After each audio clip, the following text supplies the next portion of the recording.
Hello नमस्कार दोस्तों, आपका स्वागत है हमारे चैनल में। आज हम सुनेंगे गरुड़ पुराण अध्याय 3 भाग 1। गरुड़ जी ने कहा, हे केशव, यम मार्ग की यात्रा पूरी करके यम के भवन में जाकर पापी किस प्रकार की यातना को भोगता है वह मुझे बतलाए। श्री भगवान बोले, हे विंता के पुत्र गरुड़, मैं नरक यातना को आदि से अंत तक कहूँगा, सुनो। मेरे द्वारा नरक का वर्णन किए जाने पर उसे सुनने मात्र से ही तुम कांप उठोगे। हे कश्यप नंदन, बहुभीतपुर के आगे 44 योजन में फैला हुआ धर्मराज का विशाल पुर है। हाहाकार से परिपूर्ण उस पुर को देखकर पापी कांपने लगता है।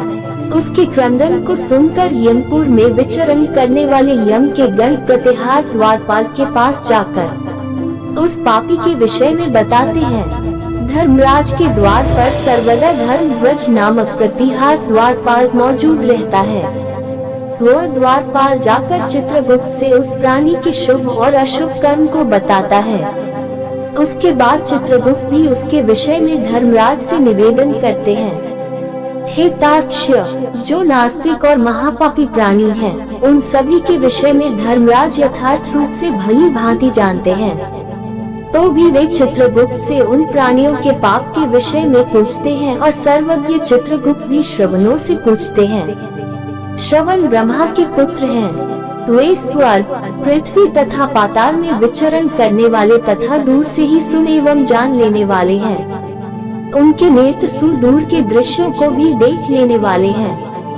श्रवणी नाम की उनकी पृथक पृथक पत्नियां भी उसी प्रकार के स्वरूप वाली है, अर्थात श्रवणों के समान ही हैं। वे स्त्रियों की सभी प्रकार की चेष्टाओं को तत्वतः जानती हैं। मनुष्य छिपकर अथवा प्रत्यक्ष रूप से जो कुछ करता और कहता है, वह सब मनुष्य के मानसिक, वाचिक और कायिक सभी प्रकार के शुभ और अशुभ कर्मों को ठीक ठीक जानते हैं। मनुष्य और देवताओं के अधिकारी वे श्रवण और श्रवणीय सत्यवादी हैं। उनके पास ऐसी शक्ति है जिसके बल पर वे मनुष्य के द्वारा कर्मों को बतलाते हैं। व्रत, दान और सत्य वचन से जो मनुष्य उन्हें प्रसन्न करता है, उसके प्रति वे सौम्य तथा स्वर्ग और मोक्ष प्रदान करने वाले हो जाते हैं। वे सत्यवादी श्रवण पापियों के पाप कर्मों को जानकर धर्मराज के सम्मुख यथावत कह देने के कारण पापियों के लिए दुखदायी हो जाते हैं। सूर्य, चंद्रमा, वायु, अग्नि, आकाश, भूमि, जल, हृदय, यम, दिन रात, दोनों संध्याएं और धर्म, ये सभी मनुष्य के वृतांत को जानते हैं।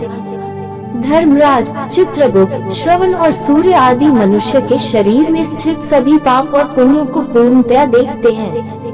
इस प्रकार पापियों के पाप के विषय में सुनिश्चित जानकारी प्राप्त करके यम उन्हें बुलाकर अपना अत्यंत भयंकर रूप दिखाते हैं। वे पापी यम के ऐसे भयंकर रूप को देखते हैं, जो हाथ में दंड लिए हुए, बहुत बड़ी काया वाले, भैंसी के ऊपर से स्थित, प्रलयकालीन मेघ के समान आवाज वाले, काजल के पर्वत के समान, बिजली की प्रभाव वाले, आयुधों के कारण भयंकर, 32 भुजाओं वाले, 3 योजन के लंबे चौड़े विस्तार वाले, बावली के समान गोल नेत्र वाले, बड़ी बड़ी दाढ़ी के कारण भयंकर मुख वाले, लाल लाल आँखों वाले और लंबी नाक वाले हैं। मृत्यु और ज्वर आदि से संयुक्त होने के कारण चित्रगुप्त भी भयावह हैं। यम के समान भयानक सभी दूत उनके समीप पापियों को डराने के लिए गरजते रहते हैं। उन चित्रगुप्त को देखकर भयभीत होकर पापी हाहाकार करने लगता है। दान न करने वाला वह पापात्मा कांपता है और बार बार विलाप करता है।